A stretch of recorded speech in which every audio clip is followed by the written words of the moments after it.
Inflation rises yet again. How much more it'll cost you at the pump coming up.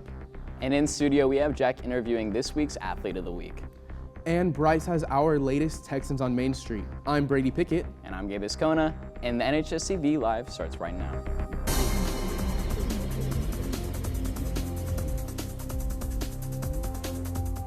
Inflation continued to rise last month with the latest inflation report from the government showing record high increases. Inflation hit a new 40-year record in March as consumer prices rose 8.5% compared to last year, the biggest year-over-year increase since December 1981. The Consumer Price Index, a government report which tracks the prices of goods and services, jumped 1.2% in March. Food, housing costs, and fuel were the key drivers of inflation, with the most noticeable being the cost of gas, which climbed 18%. More positively, however, some price decreases were found, with used cars and truck prices, a major driver of last year, falling 3.8% in March. Now, I heard that there's another way to recognize our students here on campus. Gabe? Yeah, Brady. Now, to honor all of our students, we are going to hold an academic signing ceremony for those who have been accepted into college.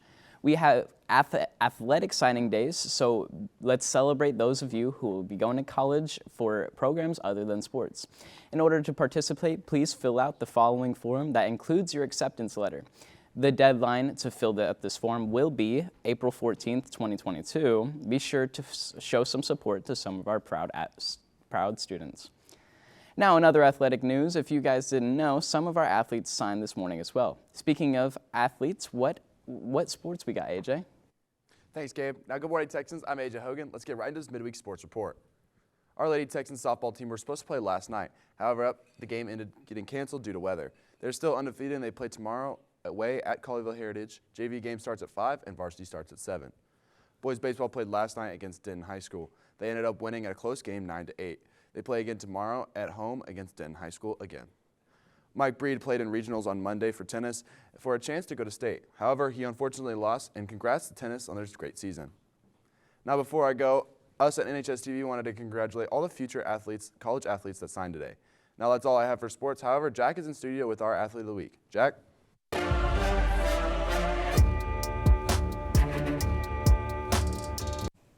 Thanks, AJ. I'm here with one of our track stars, Mackenzie Blue. Now, Mackenzie, what events do you do for track? I run some, but my main event is pole vault. And what is it like being a freshman on varsity? It's an honor. I mean, I get to go do things and go places that only juniors and seniors would normally go. And I feel like I've definitely deserved it. Yeah. How'd you get into track? My dad, one day, I was like 6 or 7, he asked me, hey, do you want to do this? And he showed me a video on his phone of the Olympics, and I was like, whoa, this is super cool. Of course I want to do it. So I was like 6 or 7. He took me to this gym, and they didn't want to take me because I was so young, but I wouldn't give up, and I stuck around, and they took me in. Right, and how'd you do last week during our districts? I won districts, and I PR'd, tying myself for second in area and regions, which could give me the chance to compete in state. Well, congrats. And is there anyone in your life that helped influence you to keep pursuing track? Definitely my father. He was a big push. He made sure that I got to practice even if I didn't want to be there. And he was like just the biggest factor in my life. All right, and any additional comments? I would just like to say thank you to the people who have pushed me and helped me be who I am today. All right, well, thanks for coming in, Mackenzie. Back to you, anchors.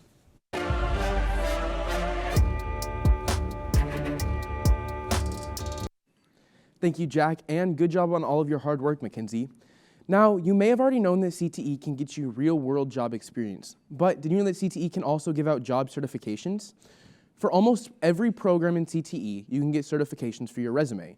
For example, you can get certifications in welding, floral design, medical services, and if your future is more tech-oriented, you can also get certifications in Adobe products and Microsoft Office. If you're interested in joining a CTE program to get your certifications, talk to your counselor. Make sure you approach them soon because the end of the year is coming up fast. While all of our programs here at school are very nice, we need a break every once in a while. Friday, we will have no school, making a 3-day weekend. It'll also be our last official break from school, meaning the remainder of the 6 weeks of school will be full weeks. But with that, stay safe this Friday and good luck for these last few weeks, Texans. But there is something you don't want to break from. The newest Texans on Main Street is here, and NHSTV's Bryce Steele was curious about your guys' upcoming Easter tactics. John. Okay, anyway. So I'm here with Andrew. Larry. Javian Smith. Ryan. Matt. Jay.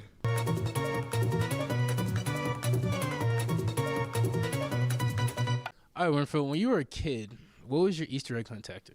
So I would wait for my cousin Kaylee to get all of hers done, and then I would just steal from her. I would always go for the high spots because since I'm like the smallest in my family, I would have to have a ladder and like look on the top. What if it's all on the ground?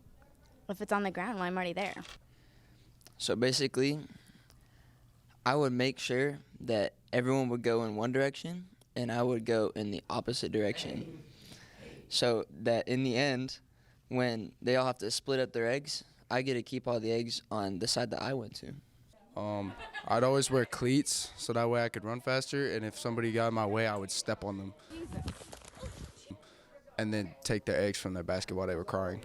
So you used the violent tactic. Yeah. To be honest, I used to like to trip the kids and try to run really fast because once you trip the kids on the floor, you know, they cry and they go to their mothers and fathers, their parents, right, and grandparents, and I therefore can get all the eggs. I would just step on all the eggs until I found something I like. So if you didn't like it, you just gonna leave it? Yeah. Sometimes I climb a tree and I get a visual like this. So like I get up on a tree or something. I'm not gonna climb that, but I get up on a tree and I'm looking out and I'm scouting out the area while the dumb little kids are running around, and then I got them. You gotta steal their eggs. Area. Yeah. It was cool. We just ran around, and I would basically just like, so people would go this way and I'd go this way, and then I'd like meet them around the back, but I'd take all the eggs on this side and they'd have to split the eggs on this side. I just use whoever put them out. I asked them where they were, especially if I was close with them. Great tactic. Great tactic.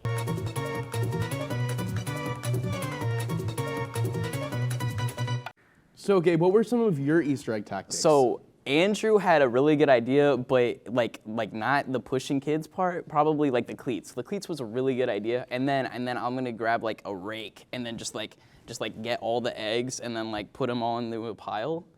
And then like put them in my basket, obviously. So like, and just like take them home. Take them Yeah. all. So the kids don't get any. None. They get none.